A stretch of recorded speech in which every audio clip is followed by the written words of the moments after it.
आज हम आपको गायत्री माता का एक प्रत्यक्ष चमत्कार बताते हैं। हम गर्मियों में 90 दिनों तक सड़क के किनारे बैठ करके मिट्टी के बड़े-बड़े 2-3 घड़े रख कर आने जाने वालों को पानी पिलाया करते थे।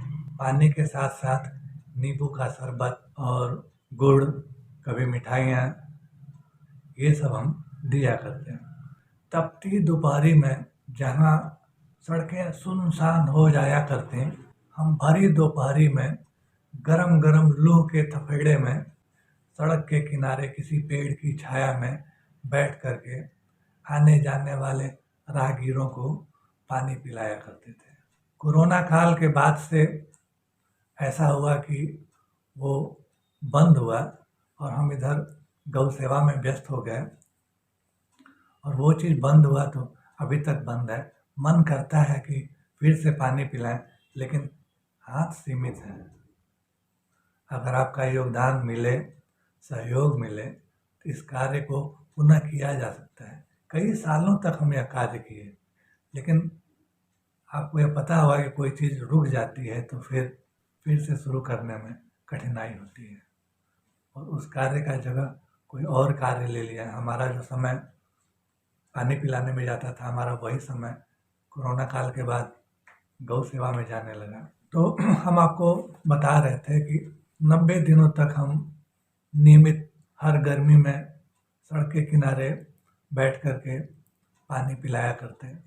और जब हमको यह लगता कि अब बारिश आने वाली है तो पहले से सूचना दे दिया करते लोगों से कि 5 दिन में, 1 सप्ताह में यह प्याऊ बंद हो जाएगा।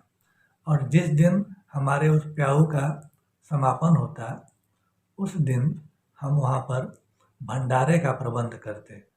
पूड़ी, सब्जी, खीर, मिठाइयाँ, यह सब भरपूर मात्रा में बनाते और सुबह से शाम तक समापन वाले दिन का यही कार्य होता और हजारों लोग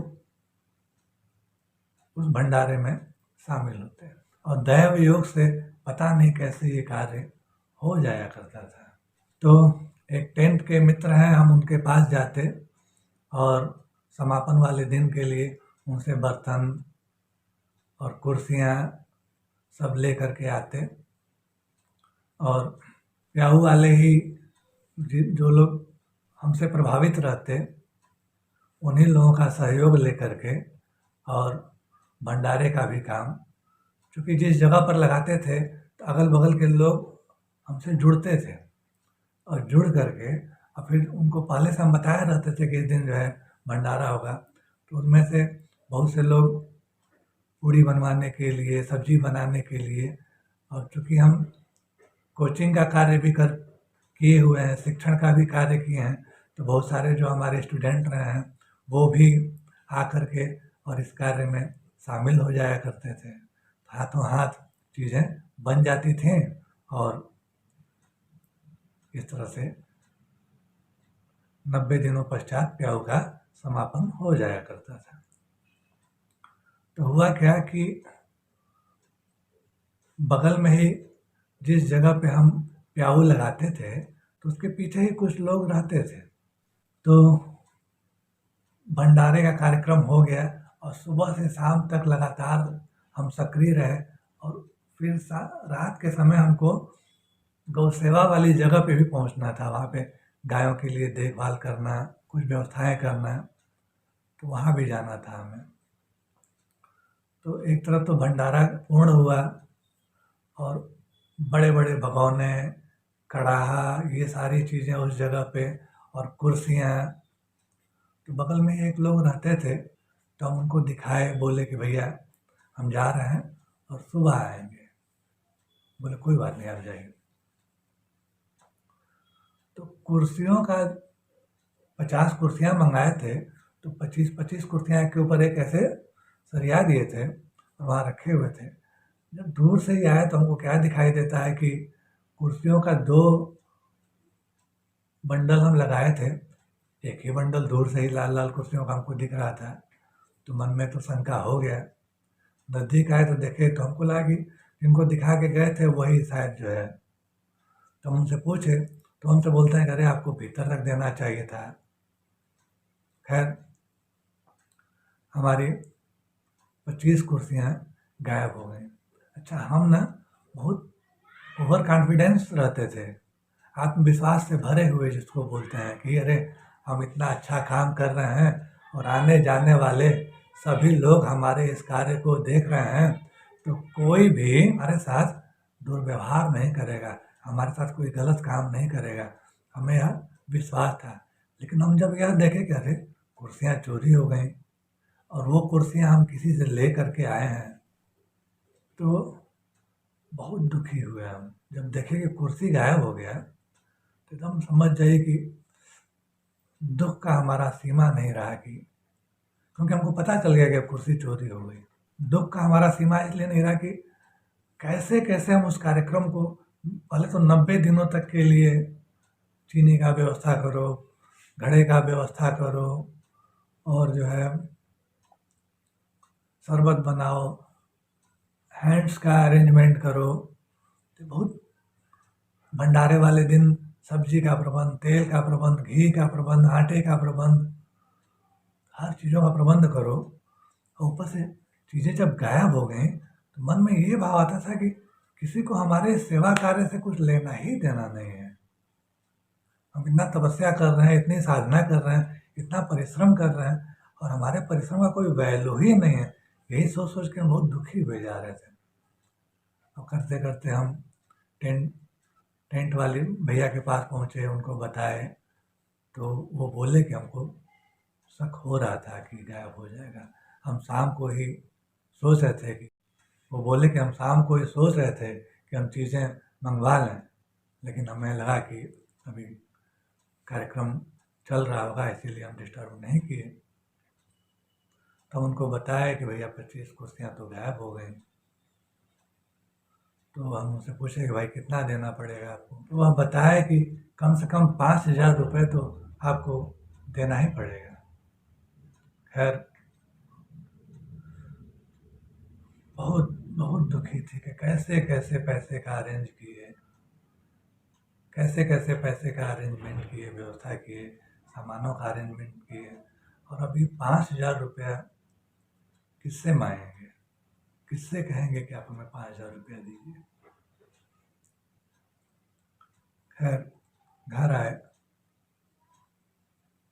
थोड़ा मोड़ा डांट खाए और पैसे का प्रबंध किए और ले गए और उनको दिए। लेकिन मन में जो दुख था वो ख़त्म होने का नाम ही नहीं ले रहा था। ऐसा लग रहा था जैसे क्या हो गया।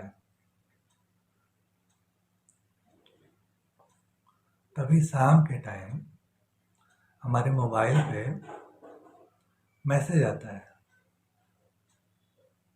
अमाउंट रिसीव्ड 1 लाख, 1 लाख रुपया हमें प्राप्त हुआ। बाप रे बाप!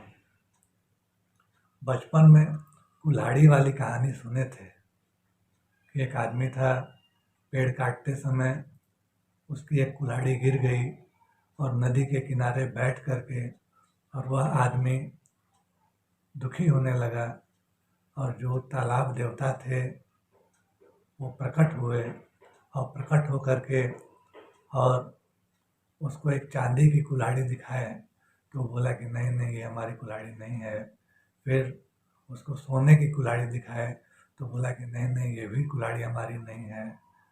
फिर उसको जो है वो असली वाला कुल्हाड़ी दिखाए तो बोलता है कि हाँ हाँ, यही हमारी कुल्हाड़ी है। और तालाब देवता क्या किए, उसको तीनों कुल्हाड़ी दे दी। यह कहानी बचपन में हम सुने थे, यह मात्र कहानी नहीं, हम लोगों का आध्यात्मिक विकास और हमारे अंदर विश्वास भरा जाता है। कहानियाँ ऋषि महात्मा कहानी बनाए हैं, कहानियाँ ऐसे ही नहीं बनाए हैं।